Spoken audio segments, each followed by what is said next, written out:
have a local newspaper here in Modesto called the Modesto Bee. And a lot of people around here read that paper. And one of the people that used to write for this paper, his name is Jeff Jardine.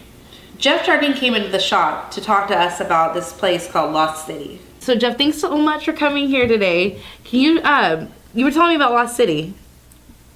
Basically, in 2009, I had gotten a phone call from a gentleman by the name of Ken Moore. Ken's a longtime reader and friend, and he just asked me if I'd ever been to the Lost City, and I'd heard of it, but I'd never been there.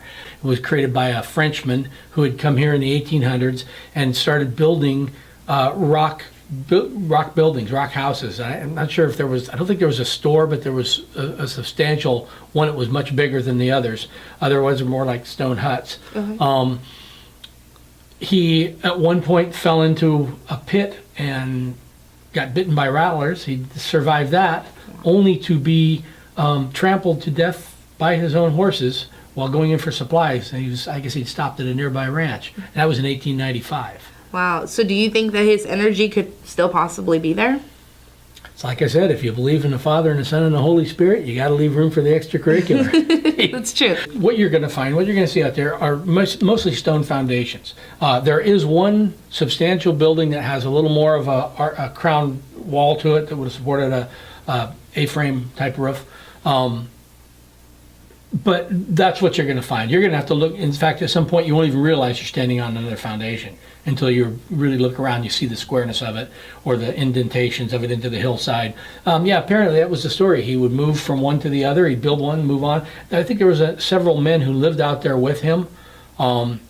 Somebody went out there and did a newspaper story in the 1930s and nicknamed it the Lost City. That wasn't anything he called it. It was, I think it was supposed to be a commune. And these gentlemen were from France, and at some point came over here. I don't know if they left France on their own or were thrown out, or I don't know either. That's really cool. So you're telling me that this guy, he comes here, he gets this land, and he has all these ideals. He wants to build a community based on their ideals, and he builds these little stone huts, and he lives in each one as he goes, and then gets more and more followers? I assume that's what happened. I don't know if they were all from France. We really don't know that much about it. Stanislaus State did some kind of historical piece on it, probably in the 80s, maybe.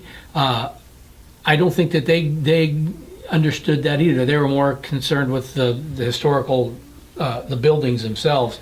Whatever that ever turned out to be, I don't think it lasted after he died. Okay. But Jeff referred us to the owner of the land, Ken. So Lost City is this city in Calaveras County. It's lost in time, basically. It's these old ruins from a time where people were out there mining for gold and just trying to survive. So the ruins of this settlement are still there, along with the Native American grinding stones and whatnot. And it was just a weird time, and it felt like when you stepped onto that land, you were almost stepping back into a piece of history.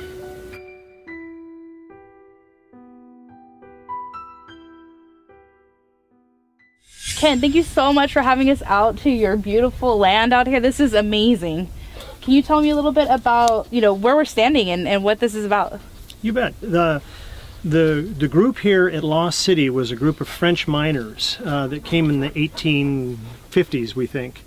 And they were part of a kind of an idealized society. We would probably call a Northern California cult at this point, that wanted to live off the land and live by themselves. But they needed to support themselves, so they did gold mining here. And gold mining in those days was largely panning for whatever they could find in the creek, which is down here. And they would also hand dig wells where they'd find quartz findings and see what they could find and break them open by hand. Wow. But they lived here for probably 20 years. Excellent. Can you tell me about the guy who started all of this? This fellow named Eugene Barbee, from what we understand. And an interesting part of his life is he came here, formed this idealized society. It was a group of men that lived here, somewhere between 10 and 20 people. over a period of about 20 years. And eventually, what they planted fig trees. They planted actually also fruit trees out here. And as you go up and down the creek, you will find these little furrows where they learned how to essentially divert the water from the upper part of the creek to the orchards that they would plant. Wow. So the odd thing about poor Eugene is they planted wine grapes here, French wine grapes, and they apparently drank enough at one point. He fell asleep under a wagon, and the wagon pulled out and ran over his head. So he died underneath a wagon. And that was, not the first time. Well, that was last time he came close to death, but that's not the first time he came close to death, correct? Yeah, I don't know a lot of the interim life on Eugene, but yeah, apparently they had it was kind of a rough life for these miners out here. Absolutely, I can imagine. Other than the dangers of the mine and the dangers of the land itself and the animals, what other kind of interaction would they have out here that was dangerous? Well, there was a group of Miwok Indians that lived up and down the creek as well. So sometimes they would run into the Indian tribes. The Miwoks are very peaceful people, and so they weren't particularly warlike and causing trouble. But they would have collisions between the groups where the miners would seek to take things, sometimes women, from the Indian tribes, and then they would bring them back here, and the Indians would gather strength and come and take them back. So right in little old Lost City here, we had kind of those kinds of collisions. So there's some little bouts of conflict out here, some emotion and energy I can imagine, and just, it's so secluded out here. Yeah. No matter where you live, it's a drive. Yeah, it's a haul. Yeah, and I can only imagine they came in horse and wagons, and they had to live just off of this land. So they did, and they would. We will find evidence of where they built. You'll see a lot of stacked rock walls along the edge of the creek. So they would build up like retaining walls in the creek, and those are still here to this day. And then put boards over the top of it, or logs over the top of it, and that's where they could drive their wagons across. Wow, yeah, I could see some of those too. There's like old remnants of. I want to say it almost looks like a road or some bridges and things like that. So that's pretty cool. Ken, the owner of the property, was extremely nice and welcoming to us. I'm so glad that we got a tour from him. I see a frog. There's another one right here, look. He's right there. I almost stepped on him and he jumped up under my foot. Oh, he's so cute. So I brought the 589 Hack Shack with me because I wanted to use a radio ghost box to see if any spirits there would come through and communicate with us. I felt like this was a great way to start our investigation. Is there anyone here that would like to communicate with us? Can you say your name, please? Trela.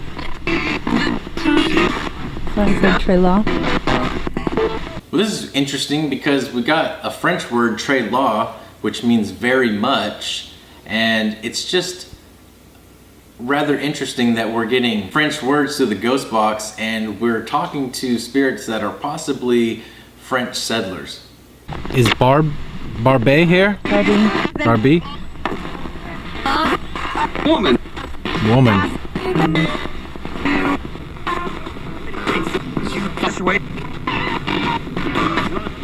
Do you have a message for anyone?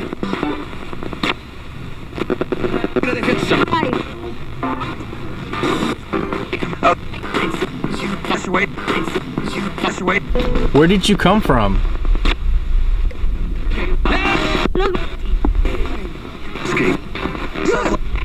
feel like I said escape. Where were you escaping from?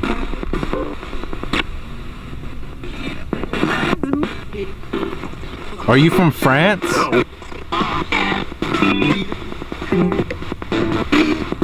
Dude, that was not like I said we.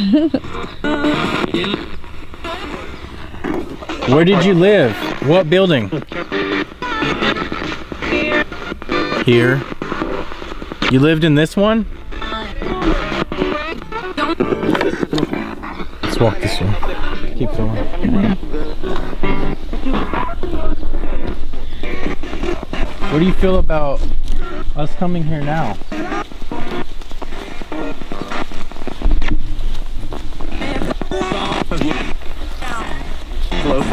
Is it okay if we come here?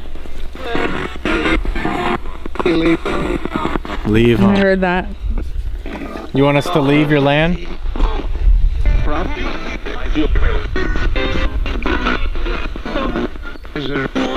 visitor. Yeah, we're visiting. We're gonna go around this area. Will you talk to us some more?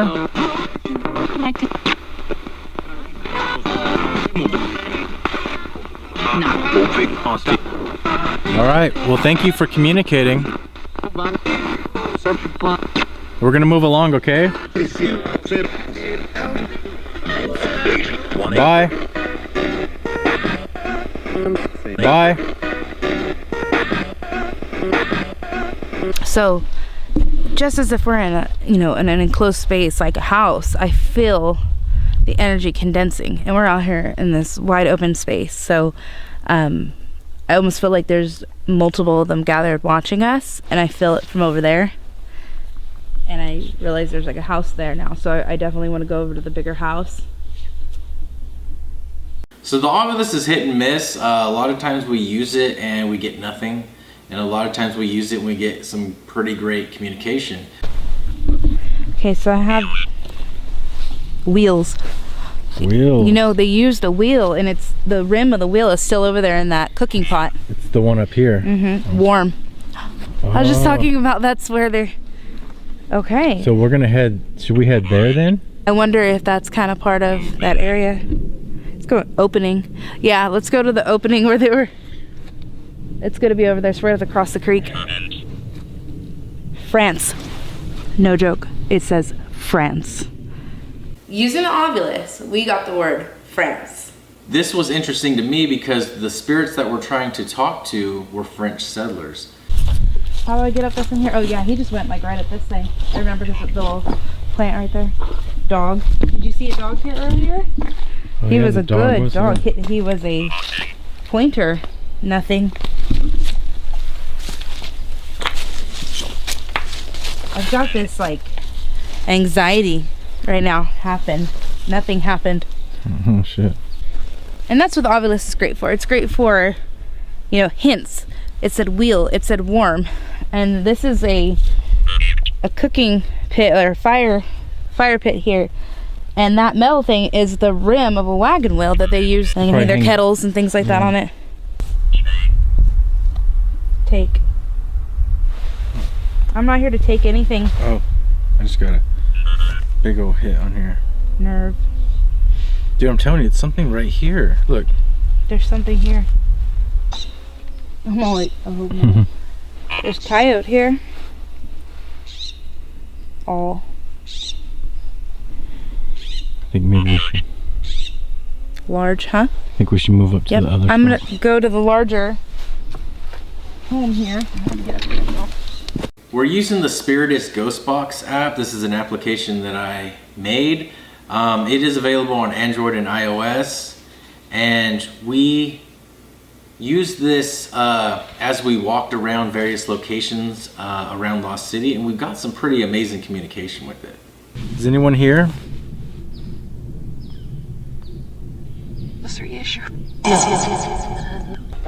Ask them what they were mining. Are you mining right now?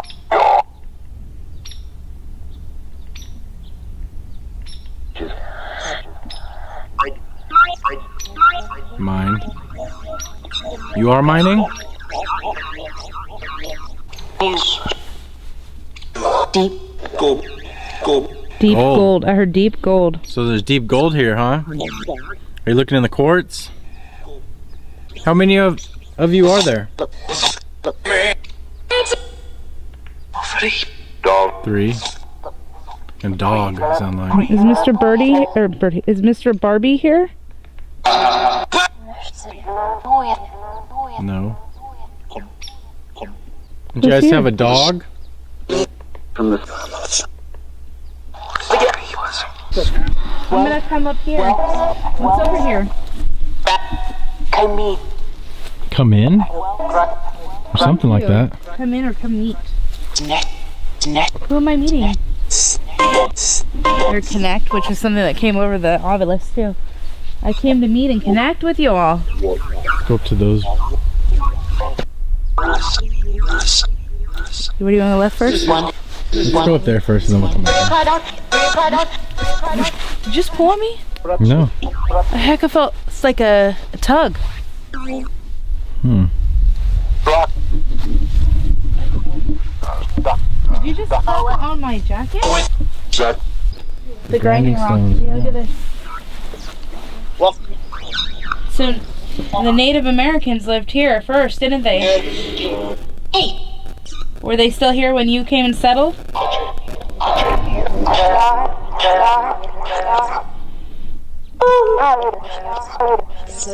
This makes me sad. All the Native Americans would grind their stones. I wonder if They'd grind like grind their corn and meal everything. stuff. Yeah, their maize. Did you use these for anything after?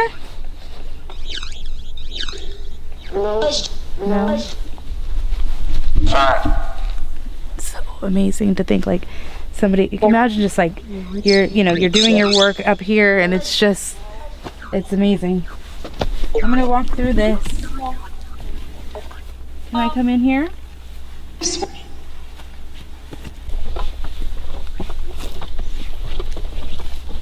Did anybody stay up here at the top?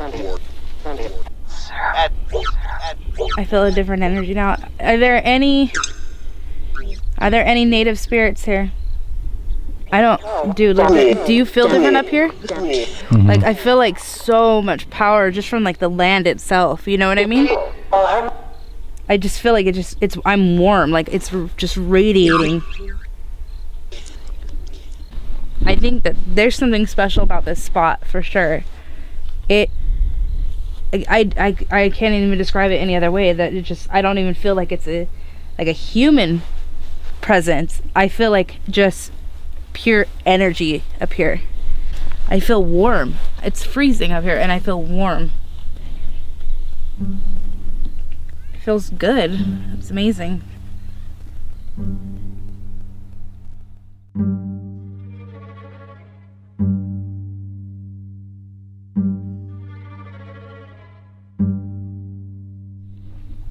This is a different group of people that made these homes. These came almost 50 years after the other settlements. Which is weird. But you can see the difference even in the way that the stone is cut. Look, you could tell that it's like Ken was saying, at this point they had like hydraulic technology, better tools. You could see that they were able to cut these more precisely. And if you come inside, look. Hello, may I come into your home?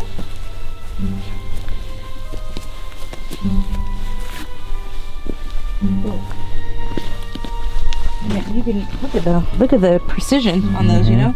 They're like squares. It's a difference of Look at that little 40 years or so. cooking hole. Little oven. That was their source It's a little of bit heat. more than a wagon wheel thing. Is there anyone here in this location that would like to communicate with me?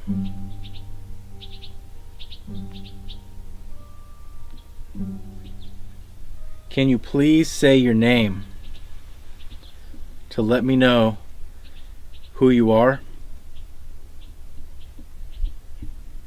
Bird. Is there anyone here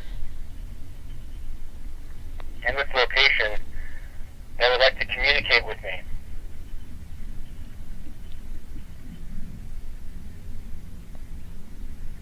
Can you please say your name to let me know? Heard something. I heard that from here. Here's that recording one more time. Can you please say your name to let me know? This place was heaven for me. I made such a connection with the energy there, the land. It was absolutely beautiful. It was like something out of a dream. It was so peaceful, and the energy came right from the earth is what it felt like. I have never been at peace like that in my life.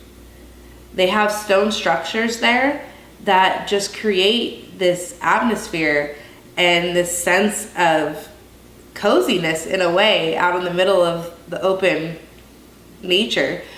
There's ruins from the old houses of the people that settled there, and you can even see remnants of the Native Americans that stayed there first. A little trickle of running water, and I'm going to do an EVP session and see if that little bit of noise can help something come through. Is there anyone here that would like to communicate?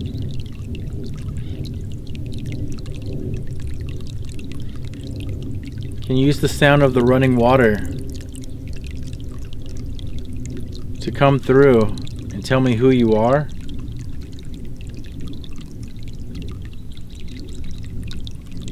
What did this creek look like when you were here?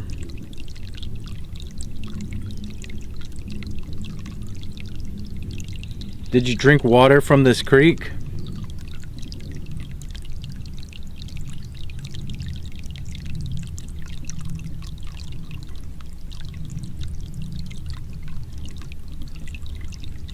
Thank you.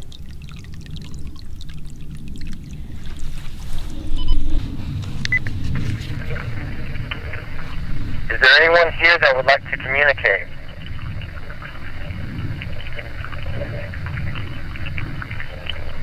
Can you use the sound of the running water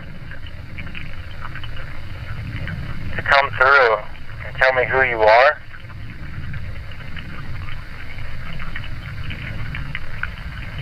What did this creek look like when you were here?